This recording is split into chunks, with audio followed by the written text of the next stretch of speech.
আপনি যদি hepatitis B ভাইরাসে আক্রান্ত হন, তাহলে আপনার লিভার ধীরে, ধীরে নষ্ট হতে পারে। হতে পারে লিভার সিরোসিস এবং লিভার ক্যান্সারের মতো বড়, বড় রোগ। সালামু আলাইকুম ওয়া রাহমাতুল্লাহি ওয়া বারাকাতুহু। আজকে আমরা আলোচনা করতে চাই হেপাটাইটিস বি ভাইরাস কি? হেপাটাইটিস বি ভাইরাস কেন হয়? কাদের সংক্রমণের ঝুঁকি অনেক বেশি? কিভাবে এটি প্রতিরোধ করা যায়? কখন ভ্যাকসিন দিব? এবং আমাদের শরীরে হেপাটাইটিস বি ভাইরাস হলে কি, কি লক্ষণ দেখা দেয়? হেপাটাইটিস বি ভাইরাসের ঝুঁকিতে কারা সবচেয়ে বেশি থাকে? শিশু বা নবজাতক, স্বাস্থ্যকর্মী বিশেষ করে ডাক্তার, নার্স, ল্যাব টেকনিশিয়ান, দীর্ঘমেয়াদী বিভিন্ন রোগ যাদের বারবার বিভিন্ন মেডিকেল প্রসিডিউর করতে হয়, আর যারা আনসেফ লাইফস্টাইল লিড করেন। শিশু বা নবজাতকরা সাধারণত মা যদি হেপাটাইটিস বি ভাইরাস দ্বারা আক্রান্ত হয়, সেক্ষেত্রে মা থেকে জন্মের সময় শিশুরা এই ভাইরাস পেতে পারে। তখন তাদের ইমিউন সিস্টেম অনেক বেশি দুর্বল থাকে। হেলথ ওয়ার্কার বিশেষ করে ডক্টর, নার্স, ল্যাব টেকনিশিয়ান যারা রক্ত এবং শরীরের বিভিন্ন তরল নিয়ে কাজ করেন এবং যাদের ইনজেক্টেবল এক্সপোজারের হিস্ট্রি থাকে, তাদের ক্ষেত্রে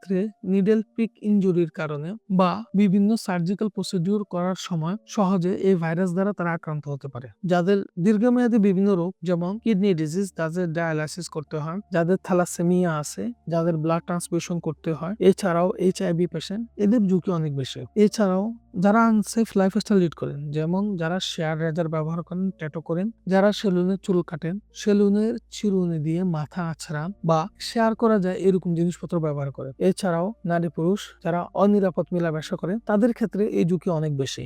এটি সাধারণত শরীরের রক্ত, তরল ইত্যাদির মাধ্যমে একজন থেকে আরেকজনের সংক্রামিত হতে পারে। হেপাটাইটিস বি ভাইরাস কি? হেপাটাইটিস বি ভাইরাস হলো লিভার আক্রান্তকারী একটি ভাইরাস। সংক্রমণ হলে দীর্ঘমেয়াদে লিভারের সমস্যা হয়। অল্প বা কোনো লক্ষণ না থাকলেও ক্রনিক ইনফেকশন হতে পারে। কখন ভ্যাকসিন লাগবে? লিভারের দীর্ঘমেয়াদী ক্ষতি এবং ক্যান্সার থেকে যদি রক্ষা পেতে চাই, শিশুদের জন্মের সময় যদি আমরা সংক্রমণ প্রতিরোধ করতে চাই, বড় যাদের এক্সপোজারের রিস্ক অনেক বেশি থাকে কিংবা যারা সংক্রমণ হবে এমন জায়গায় কাজ করে, তাদের ক্ষেত্রে ভ্যাকসিন লাগবে। কখন কিভাবে হেপাটাইটিস বি ভাইরাসের ভ্যাকসিন দেওয়া হয়? সাধারণত শিশুদের ক্ষেত্রে আমরা জন্মের সময় 6 সপ্তাহ পর এবং 14 সপ্তাহ পর হেপাটাইটিস বি ভাইরাসের ভ্যাকসিন দিতে পারি। বড়দের ক্ষেত্রে সাধারণত আমরা যে কোনো দিন প্রথম ভ্যাকসিন নিতে পারি। প্রথম ভ্যাকসিন নেওয়ার মাস পর দ্বিতীয় ভ্যাকসিন এবং 6 মাস পর আমরা তৃতীয় ভ্যাকসিন নিই। আমরা তাহলে হেপাটাইটিস বি ভাইরাসের ভ্যাকসিন দেব, নিজেকে এবং নিজের লিভারকে সুস্থ রাখবো। অন্যদিন অন্য কোনো গুরুত্বপূর্ণ বিষয় নিয়ে আলোচনা হবে।